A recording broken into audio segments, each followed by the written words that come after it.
Hello friends, அனைவருக்கும் ஆடிப்பெருக்கு நல்வாழ்த்துக்கள். நீங்கள் எல்லாருமே சிறப்பாக கொண்டாடி இருப்பீங்க அப்படின்னு நம்புகிறேன்.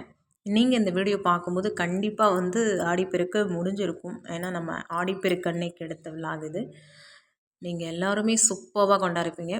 குறிப்பாக இந்த புதுமண தம்பதிகள்லாம் ரொம்ப சிறப்பாக கொண்டாடி இருப்பாங்க.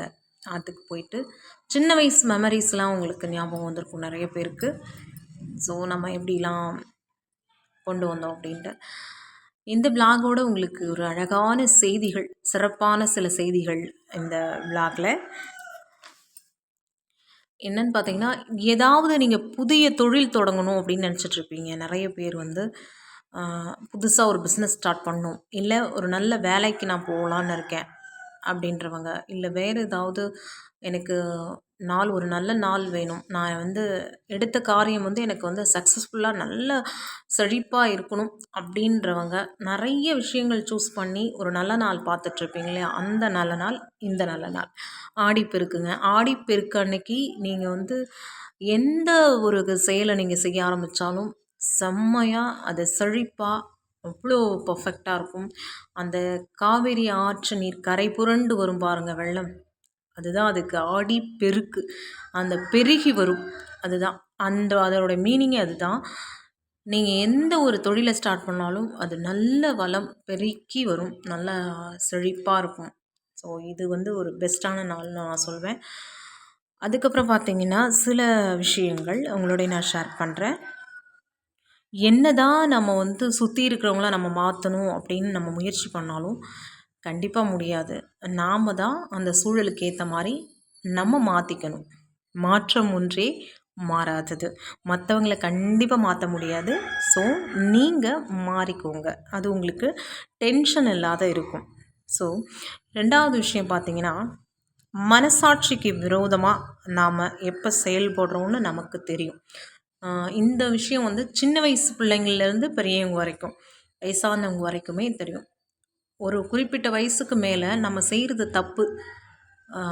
ஸ்கூலுக்கு போகிற வயசுலேருந்தே சொல்கிறேன், நம்ம செய்கிறது தப்பு இல்லை சரி அப்படின்ற விஷயம் நம்ம சின்ன வயசுலேருந்தே நமக்கு தெரியும். சின்ன சின்ன விஷயங்கள்லேருந்தே அதை நம்ம எப்போ உணர்கிறோமோ, நமக்கு தப்புன்னு தெரிஞ்சு நம்ம அதை ரியலைஸ் பண்ணிட்டோன்னா, அந்த பாதையை விட்டு நம்ம விலகி வந்துட்டோன்னா நமக்கான முன்னேற்றம் நம்மளை தேடி வரும்.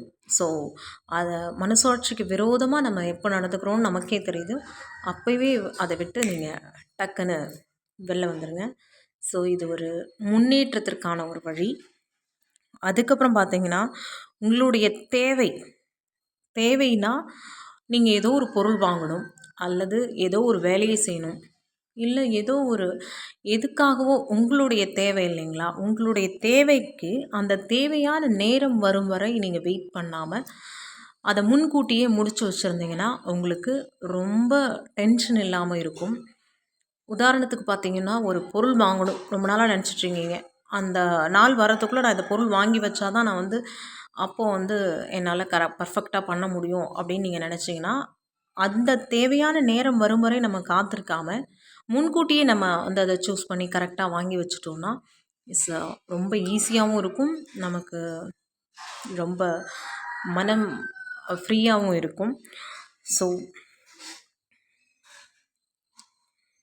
உங்களுக்கு சில விஷயங்கள் மற்றவங்க உங்களை இரிட்டேட் பண்ணுற மாதிரி சில விஷயங்கள்லாம் செய்வாங்க, அவனை டென்ஷன் ஆக்கி பார்க்கணும் அப்படின்ற மாதிரி. ஸோ அந்த மாதிரி டைம்லலாம் உங்களுக்கே தெரியும், நம்மளை டென்ஷன் ஆக்கிறதான் இவங்க பேசுகிறாங்க, இவங்க செய்கிற செயல்கள் நம்மளை கோபப்படுத்த தான் அப்படின்னு உங்களுக்காக தெரிய வரும்பொழுது தயவு செய்து கோபப்படாதீங்க. அந்த ஒரு செகண்ட் நீங்கள் யோசித்து ஒரே ஒரு பாட்டில், ஒரே ஒரு கிளாஸ் தண்ணி அதை நீங்கள் குடிச்சிட்டிங்கன்னு வச்சுக்கோங்களேன், அந்த கோபம் அவ்வளோ ரிலாக்ஸ் ஆகிடும். அந்த மாதிரி நம்மளை மட்டம் தட்டுறவங்க, நம்மளை கோபப்படுத்தி பார்க்கணுன்னு நினைக்கிறவங்க, நம்மளை அசிங்கப்படுத்தி பார்க்கணுன்னு நினைக்கிறவங்க முன்னாடி அப்படியே கெத்தாக இருக்கணும். ஸோ அது எப்படி நமக்கு அவங்கவுங்களுக்கு கொஞ்சம் தண்ணி குடித்தா கொஞ்சம் ரிலாக்ஸ் ஆகிடும். ஸோ அவங்கவுங்களுக்கு எந்த மாதிரியோ அதை நீங்கள் ஃபாலோ பண்ணிக்கோங்க. ஸோ இந்த விஷயங்கள்லாம் உங்களுக்கு ரொம்ப பிடிச்சிருக்குன்னு நம்புகிறேன். இந்த செய்திகளோட இந்த விளாகும் உங்களுக்கு ரொம்ப பிடிச்சிருக்கும்.